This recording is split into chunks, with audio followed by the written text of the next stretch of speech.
வைக்க போதில்லை, நான் தான் வைக்க போகிறேன். வாங்க போய் வைக்கலாம். நான் செய்யலான்னு சொன்னல, அந்த தக்காளி சட்னிக்கு தேவையான பொருட்கள் பார்த்துக்கோங்க. ஒரு 5 டொமேட்டோஸ், ஓகேவா?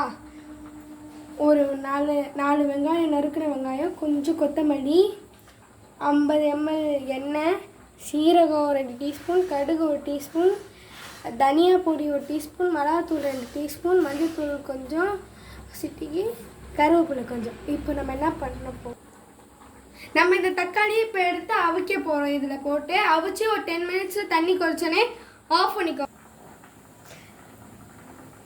நம்ம எடுத்த தக்காளியை வந்து அவிச்சு வச்சுக்கிட்டோம். அவிச்சு இந்த மாதிரி வெடிப்பு வந்திருக்கும், நல்லா பாருங்க. இந்த மாதிரி வெடிப்பு வந்தோடனே கீழே கேஸை ஆஃப் பண்ணிட்டு இருக்குது, ஆஃப் பண்ணிவிடுங்க. ஆஃப் பண்ணோடனே ஒரு தட்டு எடுத்துக்கோங்க. தட்டு எடுத்துட்டு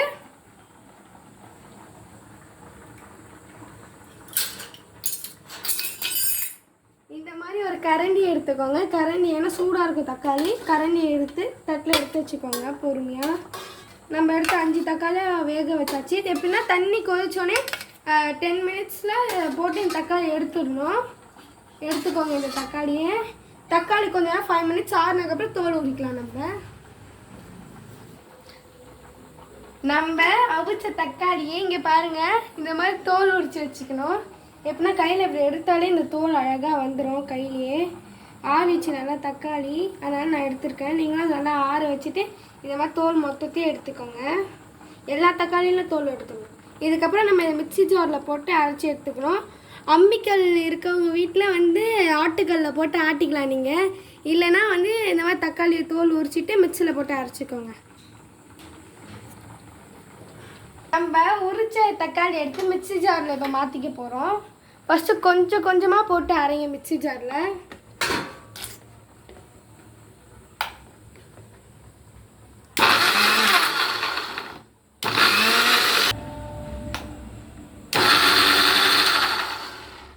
நம்ம அரைச்ச தக்காளியை எடுத்து இப்போ ஒரு பவுலுக்கு ட்ரான்ஸ்ஃபர் பண்ணிக்கலாம் வாங்க.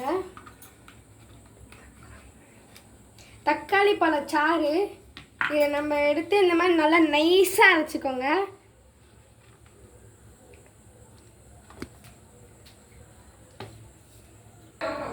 நம்ம எடுத்து 1 பவுலுக்கு ட்ரான்ஸ்ஃபர் பண்ணிக்கலாம். இந்த தக்காளி சாறை எடுத்து நல்லா ட்ரான்ஸ்ஃபர் பண்ணிக்கோங்க. ஃபுல் தக்காளி ஜூஸையும் ட்ரான்ஸ்ஃபர் பண்ணிட்டு இந்த மிக்ஸி அப்படியே பத்திரமா வச்சுக்கோங்க. நம்ம லாஸ்ட்டில் இதை தண்ணி ஊற்றி எடுப்போம் இந்த மிக்ஸியில். நம்ம இப்போ தக்காளி சாறை அரைச்சி வச்சதுக்கப்புறம் அடுப்பை பற்ற வச்சு ஒரு கடாயை வச்சுக்கோங்க, வானல். அதில் கொஞ்சம் கடாய் காஞ்சோடனே 50 ml எண்ணெய் ஊற்றிக்கணும். கடாய் காஞ்சோடனே 50 ml எண்ணெய் இருக்குதுல, அந்த 50 ml எண்ணெய் இதில் ஊற்றிக்கோங்க. ஊற்றிட்டு எண்ணெய் கொஞ்சம் சூடாகட்டும், அது வரைக்கும் வெயிட் பண்ணுவோம். எண்ணெய் கொஞ்சம் காஞ்சோடனே நம்ம வந்து 2 டீஸ்பூன் கடுகு போட்டுக்கலாம். கடுகு பொரியல் வரைக்கும் கொஞ்சம் வெயிட் பண்ணுங்கள். அடுப்பு சிம்மில் தான் வச்சுருக்கணும். அடுத்து நம்ம 2 டேபிள் ஸ்பூன் சீரகம் போட போகிறோம்.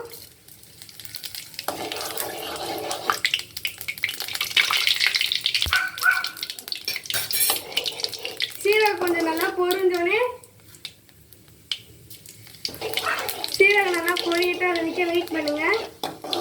கொஞ்சோண்டு கருவேப்பிலை போட்டுக்கலாம், கழுவி வச்ச கருவேப்பிலை.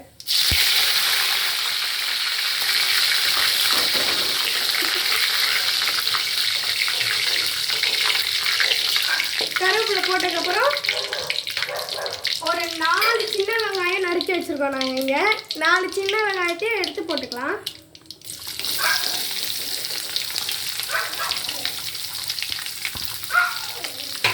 போட்டுட்டு கை விடாமல் நம்ம சிக்கன் இன்னும் வதப்பின வெங்காயத்தை நல்லா பொன்னிறமாக வர வரைக்கும் நம்ம வெங்காயம் வதங்கினதுக்கப்புறம் நம்ம வந்து வாங்க இட்லி ஊற்றி வச்சிடலாம். நம்ம வந்து இட்லி ஊற்றுறது போது வெங்காயம் எப்படி இருக்குது நம்ம பார்த்துட்டு தான் எப்பவுமே சிக்கன் நம்ம சமைச்சாங்கன்னா வந்து சமையல் சாதம், குழம்பு, சட்னி எதுவாக இருந்தாலும் நல்லாயிருக்கும். இங்கே பாருங்கள் இன்னும் கொஞ்ச நாள் தான் இருக்குது பொன்னிறமாக ஆக கோல்டன் ப்ரௌனில் வரணும். இந்த சைடில் இருக்க அந்த வெங்காயம் மாதிரி நம்ம அதை வச்சு வெயிட் பண்ணுவோம். அதுக்குன்னே இருப்போம். இப்போ வந்து வெங்காயம் நீங்களே நல்லா பார்த்துருப்பீங்க. நல்லா கோல்டன் ப்ரௌன் கலரில் வந்திருக்கும். இந்த டைமில் நம்ம என்ன பண்ண போகிறோம்னா அடுப்பு சிம்மில் வச்சுட்டு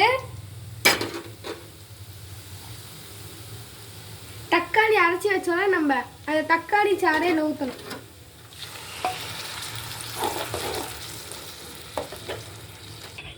இப்போ நம்ம எதுக்கு வந்து இந்த மிக்சி நான் லாஸ்ட்டாக எடுத்துக்க சொன்னேன். எதுக்காக நம்ம இந்த மிக்சியில் அரைச்ச இந்த தக்காளி இருக்குது தெரியுமா சாறு, அதோட ஒரு கிளாஸ் தண்ணி மட்டும் ஊற்றி நல்லா இப்படி அலம்பி இந்த அரைச்சி ஊற்றி வச்சோட ஒன்று பாத்திரம் அதுலேயே அலம்பி ஊற்றிட்டு திரும்பி இதில் லைட்டாக ஒரு அலம்பி இப்படி ஊற்றிக்கோங்க. ஊற்றிட்டு நம்ம நல்லா இப்போ மிக்ஸ் பண்ண போகிறோம். நம்ம இப்போ இந்த மாதிரி தண்ணி ஊற்றி எடுத்து வச்சுட்டு நான் சொன்னேன் ஃபஸ்ட்டே மிளகாத்தூள் 2 டீஸ்பூன், அடுத்து வந்து சில்லி பவுடர் நான் தனியாக எடுத்துருக்கேன். அது முன்னாடி சொல்ல மறந்துட்டேன். சில்லி பவுடர் 1 டீஸ்பூன், மஞ்சள்தூள் 1/4 டீஸ்பூன், தனியாத்தூள் கொஞ்சம் எடுத்துக்கோங்க. ஃபஸ்ட்டு நம்ம மஞ்சள்தூளை போட்டுடலாம். மஞ்சள்தூள் போட்டு ஒரு கிளறி விட்டுருங்க. கிளறிட்டு திரும்பி இப்போ வந்து தனி மிளகாத்தூள் போடுங்க 1 டீஸ்பூன் போட்டு நல்லா கிளறி விடுங்க இந்த சட்னியை.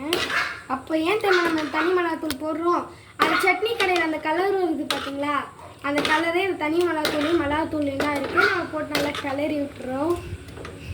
கிளறிட்டு இப்போ வந்து நம்ம தனியாத்தூள் போடுறோம் 1 டீஸ்பூன்.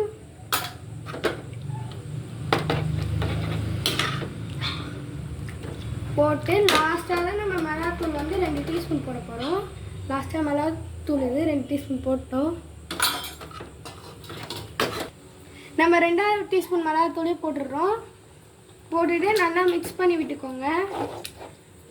எங்கள் வீட்டில் வெறும் 3 பேர் தான் சாப்பிட போகிறோம். ஆனால் நான் கொஞ்சம் திக்காக வச்சுருக்கேன். உங்களுக்கு வேணால் தண்ணி ஊற்றிக்கோங்க.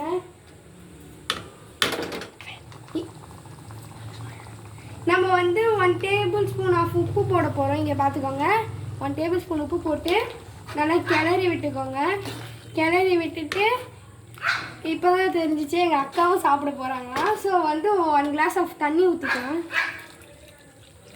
தண்ணி ஊற்றி இதை நல்லா மிக்ஸ் பண்ணி வச்சுக்கோங்க. மிக்ஸ் பண்ணிட்டு இதை கொஞ்சம் வந்து சிம்மில் போட்டு இதை கொதிக்க விட்டுட்டு நம்ம மூடி போட்டு போய் வாங்க இட்லி ஊற்ற போகலாம். இங்கே பாருங்கள், நீங்கள் கொஞ்சோண்டு வெல்லத்தை எடுத்து இந்த தக்காளி சட்னியில் போட்டிங்கன்னு வைங்களேன், குழம்பு டேஸ்ட் அப்படி அழகாக தூக்கி கொடுக்கும். நீங்கள் போட்டுக்கோங்க. அது கரைஞ்சிட போக போட்டு நல்லா குழம்பு கொதிக்க வச்சுக்கோங்க. குழம்பு நல்லா இந்த மாதிரி கொதிக்கிட்டோம். இதை நமக்கு சிம்மில் வச்சு கொஞ்சமாக ஃபஸ்ட்டு சிம்மில் வச்சு மூடி போட்டு வச்சுட்டு நம்ம போய் இட்லி சொல்லலாம் வாங்க. நம்ம இப்போ வந்து இட்லி ஊற்ற போகிறோம். இட்லி ஊற்றத்துக்கு இதில் வந்து 2 கிளாஸ் தண்ணி இருந்தால் போதும். ஓகேவா, வாங்க நம்ம ஃபஸ்ட்டு இப்போ இட்லி ஊற்றலாம். இட்லி மாவு இட்லி பாத்திரத்தில் வந்து கொஞ்சமாக எண்ணெய் ஊற்றி எல்லாம் இட்லி பாத்திரத்தில் எண்ணெய் தடைக்கலாம். நம்ம அப்போ தான் மாவு வந்து இட்லி தட்டில் ஒட்டாமல் வரும்.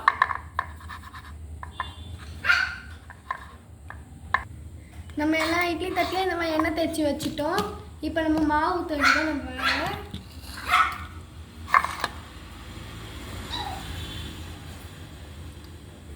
இந்த மாதிரி எல்லா தட்டுக்கும் நம்ம ஊற்றி வைக்க போகிறோம். இப்போது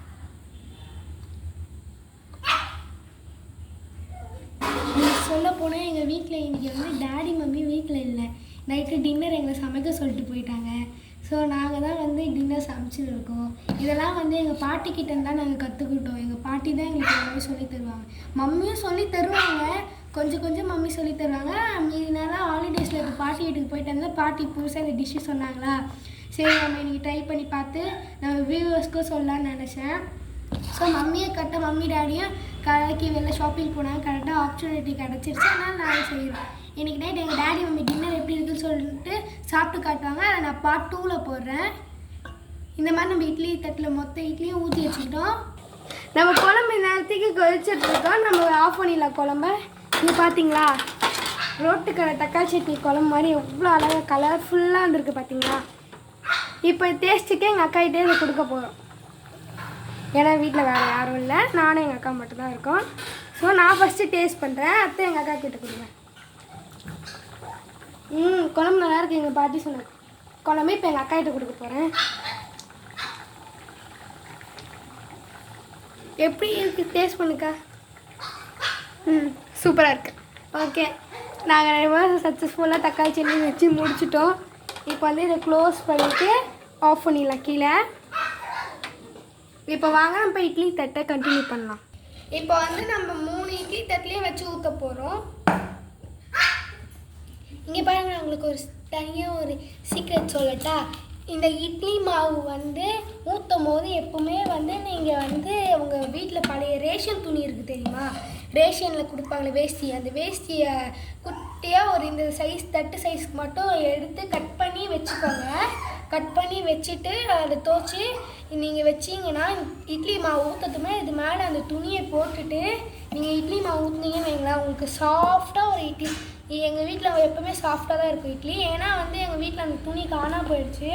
எங்கள் வீட்டில் எனக்கு இந்த ரெசிபி வந்து எங்கள் பாட்டி தான் சொன்னாங்க இந்த சீக்ரெட்டு. ஏன்னா நம்ம எண்ணெய் ஊற்றி ஊற்றும் போது சைடு ஃபுல்லாக கிறிஸ்பியாக வரும். ஸோ அந்த கிறிஸ்பினஸ் வந்து எனக்கு பிடிக்காது. ஆனால் எங்கள் மம்மி எல்லாம் சாப்பிட்றாங்க, எனக்கு பிடிக்காது. ஆனால் இதில் வந்து மட்டும் சாஃப்டாக வரும் அந்த துணியில் வச்சு ஊற்றுற இட்லி மட்டும். ஏன்னா எங்கள் பாட்டி எனக்கு இந்த சீக்ரெட் சொன்னாங்க, நான் உங்களுக்கு சொல்கிறேன். ஓகேவா? அவ்வளோதாங்க, நம்ம பேசிக்கிட்டே நம்ம இட்லி ஃபுல்லாக ஊற்றி முடிச்சாச்சு. இப்போ நம்ம மூடி போட்டு எடுத்துகிட்டு போயிட்டு அடுப்பு மேலே வச்சு இதை வேக வச்சு எடுத்துகிட்டு வர வேண்டியதான். நம்ம வந்து இட்லி குண்டாவை மூடி போட்டு நம்ம எங்கள் அடுப்பில் பற்ற வச்சுட்டோம் இட்லி குண்டாவை. இது இட்லி வெந்தோடனே நம்ம ஆஃப் பண்ணிவிடுவோம். நம்ம இட்லி ஊற்றி வச்சுட்டோம். இப்போ வந்து இட்லி வெந்தக்கப்புறம் எங்கள் மம்மி டாடி ஷாப்பிங் பண்ணிட்டு வந்துடுவாங்க. அதை சாப்பிட்டு அது எவ்வளோ சாஃப்டாக வெந்திருக்கு நீங்களும் பார்ப்பீங்க. அதை வந்து ஷாப்பிங் பண்ணி முடிச்சுட்டு வந்ததுக்கப்புறம் அதை சாப்பிட்டு நான் ரியாக்ஷன் வீடியோவோ பார்ட் 2 வீடியோவோ அதை நான் போடுறேன். இதான் நம்ம சேனலில் போடுற ஃபஸ்ட்டு வீடியோ. எனக்கு கொஞ்சம் ஊக்குவிக்க வேணுமா, என்கரேஜ் பண்ணுற வேணுமா, கொஞ்சம் சேனல் சப்ஸ்கிரைப் பண்ணுங்கள். வீடியோ பிடிச்சிருந்தா மறக்காமல் லைக் பண்ணுங்கள். உங்களுக்கு இந்த ரெசிபி பிடிச்சிருந்தா உங்கள் ஃப்ரெண்ட்ஸ் அண்ட் ஃபேமிலிக்கு ஷேர் பண்ணி நீங்களும் சாப்பிட்டு என்ஜாய் பண்ணுங்கள். இதுக்கப்புறம் நான் உங்களுக்கு ஹார்ட் ஒர்க் பண்ணி வீடியோ போட போகிறேன். ப்ளீஸ் கொஞ்சம் சப்ஸ்கிரைப் பண்ணுங்கள். பாய். நான் போகிறேன்னு மட்டும் நினச்சிடுறேன். உங்களுக்காக திரும்பி வந்து வீடியோ போடுவேன்.